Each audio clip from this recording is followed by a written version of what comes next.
Yo, guys, what's up? It's me, it's ViBE, it's a replay analysis. It's Muffin Maestro's game. Hello, how you doing? This is ZVP, this is Diamond level gameplay, and we're going to be breaking it down. We're going to be breaking this down. Storm versus Muffin, talking about good and the bad of ZVP, how Zerg needs to play, what Zerg needs to not do, all those kinds of things. Muffin will be joining us in the call in probably 15 minutes or so. I don't know. That's what he said. He said he's out walking his dogs. So he'll probably join us in a little bit. But right now I can picture him with a little bag picking up dog poop. Good on you, Muffin. Don't let him shit on the ground and not be. Don't be that guy that lets it sit there. All right. We got ourselves a 16 hatch. 16 hatch is really good in ZVP. And the reason why is because it prevents you from getting your hatchery blocked by a probe. Some probes will build a pylon and then immediately go to your base to see what you're doing. And if that probe does that and he goes right to your natural, there is a good chance on a lot of maps he will block your natural if you do not take a 16 hatch and instead do like a 17 or an 18 hatch. Don't do that. Don't do that. 16 hatch is the name of the game. Okay. The only way a probe is going to block your hatchery if you go 16 hatch is if they pull off one of their first 12 drones, or 12 probes rather. So there's that, you know. Good stuff. All right, so we got ourselves a cannon rush, it looks like. Automatically, that's immediately what I'm thinking. Because I look at the replay timer and it says 7 minutes and 41 seconds. And if you see a 7-minute 41-second replay timer, you know you're getting cannon rushed. No, I'm just kidding. For real, though. It's because the probe went straight down. He doesn't give a shit about, the main. He doesn't care about what you're doing. He just spots that you expanded, and then he runs straight to the Fog of War in the south side. So, if you see this, always... I love the Overlord placement initially, because you can see the probe coming at first. But as soon as he commits to Fog in your natural, chase his ass. Muffin is not yet doing that. Okay, there's no cannons. Okay, so far. I would love it if the Overlord would move though. Like drones honestly shouldn't even be here yet. This is a bit early on the transfer.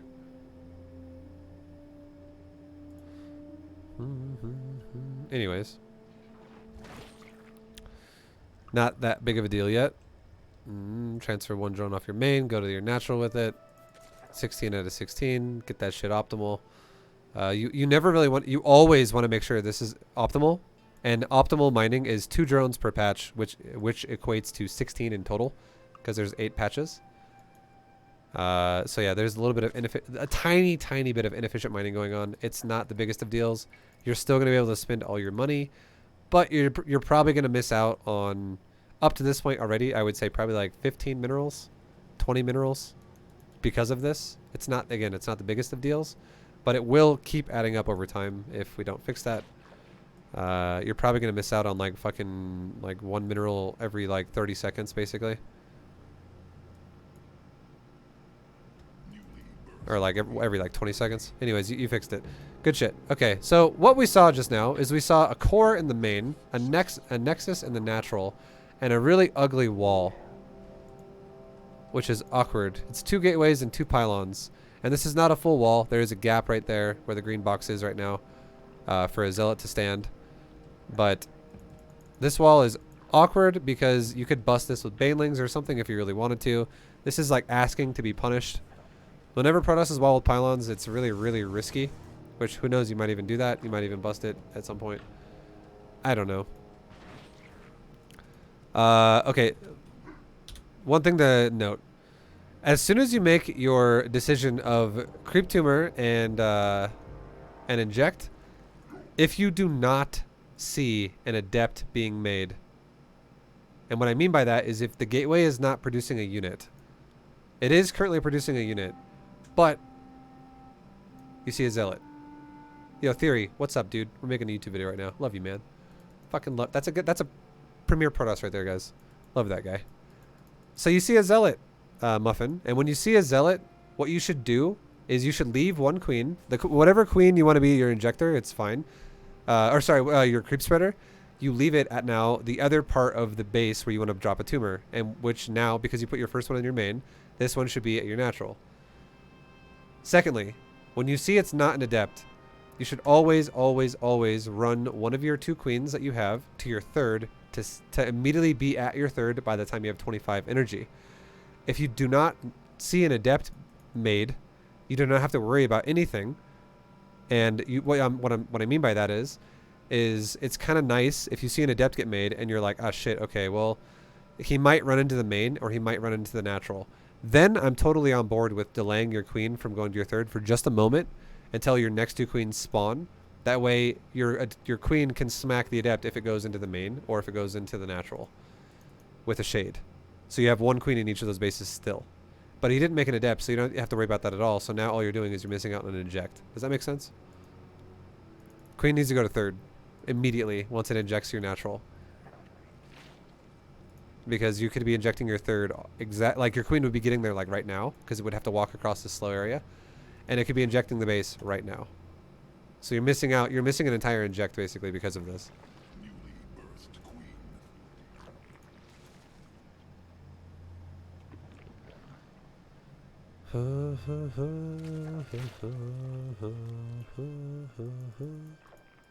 Okay, so he's got Robo and Mass Gates.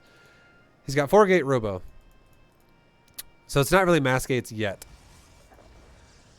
This build could very well be, there could be a third pylon somewhere, because especially also since he made a Zealot. There could be another pylon, or there could be, like maybe like up here or something, there could be a Twilight Council. I would say there is a chance there could be a Twilight Council with his build right now, because he made a Zealot. That's gas that he's not spending on something else early on. And this build being 4-gate Robo, this build is mostly synergized with going to like a Dark Shrine, which requires a Twilight Council as well, because you're going to make a Warp Prism and you're going to have 4 DTs be made out of these 4 gates. Load up that Prism repeatedly, whatever, you know what I'm saying? Yeah, this looks like a DT drop. However, you have not yet spotted the Templar Archives, or Twilight Council is what I meant to say, which is required for that. So this, if there is no Twilight Council, then this could just be, maybe he's gonna start making sentries and immortals. Maybe he's just gonna make immortals and like stalkers or something, and then he's gonna take a third. Who knows? There's still options here, but I would say one of the biggest things you need to prepare for now is a potential DT drop. That is this build is very much looking like a DT drop, and the reason why you'd have to prepare for it is because that is the most threatening build that could happen off of something like this. Every other build that I mentioned, like sentries and immortals or fucking stalkers and immortals, whatever, things like that, they're not nearly as threatening because those builds require more than 4 gateways to be threatening. 4 gateways with those builds is not very threatening. Can I rewind? I had to use the toilet. Negative. Sorry, this is a YouTube video. We're pushing on. You're gonna have to watch the VOD, okay? What's up, Johnny? Johnny, I fucking love you, man. You're in my YouTube video now as well. Johnny, I love you. You're amazing. You're a good person, Johnny. I hope you're doing well, man. Alright, so he's got 4 gates, like we just saw. What else? I like the scouting of the thirds. Okay, so what he's doing right now, what I think, I've coached Muffin before. And what I think he's doing is I think he's going to scout the third base. Is this live? This is live, yes. He's going to scout the third base, and this is important because not seeing a third base at 5 minutes and beyond really, really, really signifies you're going to be probably getting all in. And you can see stalkers and immortals. So it's actually going, and there's the Twilight Council finally. This is becoming one of those non-threatening versions I kind of talked about. 4 gates on a passive setup. So what Muffin needs to do now, this is what I would say Muffin needs to do now. I love that he's scouting the thirds, but what he needs to do right now is he needs to finish his saturation, which he's very close to doing, because If this guy's going to make Stalker immortal, you have all the time in the world to fully saturate your 3 bases. There is no fast timing that is coming right now that you should be afraid of. Once he has all 3 bases fully saturated, which could easily be done before 6 minutes, we're talking it could be done in the next 15 seconds, then make mass roaches. And if this Protoss player makes no sentries, make just roaches, and if you get speed, which I think he already did, or did he? He doesn't have speed, does he? Yeah, he doesn't. Okay. If you don't have speed, that's okay. You just go mass roaches. If it's just like Stalker Immortal, just make mass roaches. It's fine. But if this guy makes Sentry with it, like Sentry, Stalker, Immortal, make Ravagers, and then trickle, like stagger Corrosive Bile in front of the army as the guy pushes you, and then that's it. That's all you got to do, and you win the game. And then creep spread, which he's doing really well. Muffin always has a good creep spread, so Muffin, props to you for that. Your creep is always good. But this guy's doing nothing threatening right now. There's nothing threatening about this guy's build. I would say the best thing you could do right now would be everything I just said a second ago, with the whole creep, the creep, the economy, make roaches, but take one of your lings and just scout for a hidden third. Because there's only one way you could get fucked right now, and it's if you somehow didn't realize there was a nexus in top right or something like that. It's the only way you could get fucked right now. Because if you know for a fact he's 2 base, you're 3 base, he's going to all in you, and you're already ready to go Roach Ravager or Mass Roach, you're in a great spot. And then I would say once you get to like 150 supply, you should definitely throw down like an Infestation Pit and get ready to maybe go into Broodlords. Or maybe throw down a Spire and get ready to switch into like Mutas. Have like a tech switch ready to go just in case you somehow get overpowered in a fight. And, you know, then that would be a nice backup plan. Otherwise, you're great. Like, this game is very winnable. What are you making? You're making mass roaches now. You're making roaches a little too early. And again, the reason why is because he does not have... you know his Twilight Council was delayed. And he's making Stalker Immortal, which is off of 4 gates. Again, let me explain this so you guys aren't confused. No fast Twilight Council. There's only 2 ways Protoss can do something on the ground that makes you go, oh shit, gotta cut drones, this is scary. Number 1, he doesn't have a fast Twilight Council. That's one of the things that's not scary now. If he did have a fast Twilight Council, I'd be like, dude, you might want to prepare for that. That could be charge lots. That could be mass adepts. That could be scary timings that could kill you. Number 2 is more than 4 gateways. If he had like 7 gates, also the fast Twilight Council could be DT. Yes, it also could be going into DTs as well. But the other one that could be scary would be if he has more than 4 gateways, because then he's making an army at a very fast, rapid rate, and it's actually going to be very scary. If this guy stays on 4 gateways, I'm really glad the 3rd base just got scouted, because what that makes me think is that he wants to take a 3rd base. Protosses who do not rush a Twilight Council and do not go beyond 4 gateways always take a 3rd base. And this guy took a 3rd base 90 seconds later than he should have. So his build is not efficient. That's just what that means. So if we're talking about the Zerg's point of view here, if we just made drones and roaches, we would have been solid. I think Muffin's getting ready to call me now. Sorry. I'm going to just throw a call out there. He might join it. I don't know. He might join or not. But, yeah. Like, the whole, like, no more than 4 gates, and also the fact that Twilight Council was delayed. There's nothing scary about this build. You could totally saturate 3 bases fully, and you're good to go. You're pretty much fully saturated now anyways, so that's fine. And again, like I said, remember what I said? Around 150 supply, this is when I would love to see a backup plan. So I would love to see like an Infestation Pit being thrown down, or like a Spire or something. And if you throw down a Spire instead of, like, if you go Infestation Pit and you're going to go Broodlords, then you could just do that. That's fine. But if you're going to go for a Spire and you're going to go for Mutas, I would love it if you do 2 things with it. Make a macro hatch, and also make an Evo chamber. Because then what I want you to do, if you actually are going to go for that, is you go for melee upgrades, you go for muta weapon upgrades, so both attack upgrades for those units, and then you just research metabolic boost. And then once you get like 1-1 done and you start 2-2, then you throw down an Infestation Pit and go to Hive to get ready for 3-3 and Adrenal Glands. But yeah, we're not doing that obviously right now, but that's how that would work ideally. But you can see he's pushing now. This army is so fucking small. the Zerg here has definitely mostly capitalized on the economy. You could have made more drones faster because of what we explained, but it's still relatively good enough.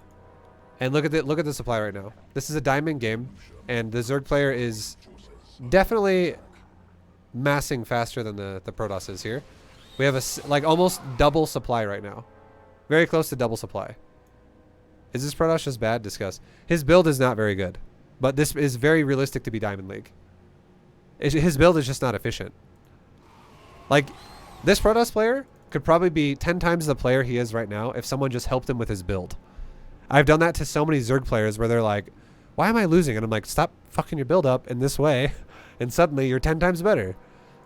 It happens all the time. It's really easy to get carried away and make your build pretty horrible. And then, yeah. Once again, I would love it if you would take a transition, some type of transition. Just prepare for it. Staying on just Roach the whole game, it can win. But, and obviously it did win. But if, like, for instance, when I just played Dragon, if you guys were watching that, and for those of you who are watching this on YouTube, you don't know, I was playing, there's a former pro player named Dragon who plays Terran. I played him in a ladder game, and it was an example game where I, for fun, was like, all right, guys, let's just max Roach Ravager. I maxed out 200 supply at 7 minutes and 33 seconds with 1-1 Roach Ravager. I massively screwed him over with my first timing because he only had about 120 supply when I first showed up. But one thing he did have was siege tanks, and he had quite a bit of them, and he kept not letting them die. Like, I killed probably 5 tanks, but he was making them faster than I was killing them because my army kept bleeding out repeatedly. And then the game turned into a 20-minute macro game because I did like 3 rounds of maxed out Roach Ravager, and he took a lot of damage the first time, but then he started taking less damage the following attacks after that. And by the third one, I ran up his ramp because it's the only way I could attack him, and which was up his ramp to his natural, which was guarding 3 bases because it was a map that has 3 bases for 1 ramp entrance. Anyways, the last time I attacked him, my army, I lost like 100 supply and he only lost like 20. So it gets really bad if you don't transition to something else. But that game, I had a Broodlord transition ready to go, so we still managed to like put ourselves in a good position to win the game after that. Just don't ever like tunnel vision like, I'm only going Roaches the entire time, that's it. Like, you can totally max on Roaches if you want to, but around 150, 160 supply, try to like start a transition. Like throw an infestation pit, throw something down that's going to prepare you just in case you don't win here and the game extends further than that. But yeah, good shit though, Muffin. Your creep is looking pretty decent still. It's looking good. You completely obliterated this guy's attack. This guy's build is not super efficient. We did explain what things to be scared about and things to not be scared about his build. And yeah, I would say at this point in the game, let's just say the game did not end, okay? Let's say the game didn't end. This would be the perfect time. Once again, I'm going to say this one last time and then we're good. It's just like the follow-up plan. What you should be doing right now is you should be starting a bunch of drones for your 4th base, going up to about 80 drones, maybe even like 84, starting a 5th base, starting an infestation pit, and getting ready to start a spire while you go hive. That would get ready to make you go into Broodlord style. Once you get ready to go into a hive, you can also get metabolic boost and a evo chamber to go into melee upgrades. So you can go Broodlord Zergling, and then you can do something else like that, like Broodlord Ling, Corruptor, whatever. Overall, though, not bad. Pretty good. Good shit. Well done, Muffin. But yeah, guys, this game was pretty straightforward. This game was literally... I've coached Muffin quite a few times already, and Muffin's macro is definitely, I would say, stronger than his current level of opponent. Especially in this game as an example. This is a diamond game. So Muffin, good shit. And for those of you that are still listening on YouTube and on Twitch, this is the power of what I talk about all the time. If you just make an efficient build and macro for the most part, Muffin, I would say, gets like a B+ for this. He kind of fucked up at the end there with his macro, and he fucked up a little bit in the beginning with the drone transfer. But yeah, otherwise mostly good. B+. B+. You get an 88%. Maybe even 89, 88.5. But guys, if you liked it, if you enjoyed it, if you found this informative and you want to see more videos like this, I have a lot more of replay analysis and coaching videos on my YouTube channel. Go check them out. If that's where you're watching already, there's a ton of them. Go check out more of them. I have lots of playlists. And thank you guys for watching. I will see you guys in the next video. Take care of yourselves. Stay awesome. Take it easy. Peace, guys.